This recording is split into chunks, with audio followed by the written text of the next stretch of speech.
Hello বন্ধুরা, বাড়িতে current নেই, এখানে এসে জানতে পারি ফিউজ কাটা। তারপরে ব্যাগ গুছিয়ে রীতিমতো বেরিয়ে পড়লাম ভাইরাল তালতলার উদ্দেশ্যে, যেহেতু আমার বাড়ি থেকে 24 কিলোমিটার দূরে অবস্থিত।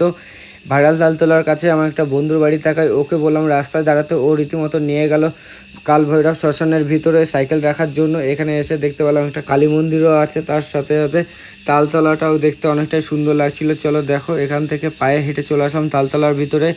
সামনে একটা ঘুগনির দোকান আমাকে ডাকতে আমি খাওয়া দাওয়া শুরু করে দিলাম, যেহেতু অনেকটাই খিদে পেয়ে গেছিলো। চারিদিকে অনেক ইউটিউবার ভিডিও শ্যুট করছিল, আমার তো বেশ ভালোই লাগছিলো। তারপর আমাকেও দেখো কেমন লাগছে, অনেকটা রাস্তায় সাইকেল চালিয়ে আসার পরেও অতটা হ্যান্ডসাম লাগছিল। তারপরে সামনে দেখতে পেলাম অনেক ভিড় জমিয়েছে, রীতিমতো কাছে যেতে দেখতে পেলাম একটা কাকু কাকিমা ভিডিও করছে হাত ধরে। তারপরে সন্ধ্যা হতেই সাইকেল নিয়ে গুটি গুটি পায়ে বেরিয়ে পড়লাম বাড়ির উদ্দেশ্যে। ভিডিওটা ভালো লাগলে সাবস্ক্রাইব করো, ভাইয়ের পাশে থেকো, অনেক ভালোবাসা নিও। চলো আজকে এইটুকুই, টাটা।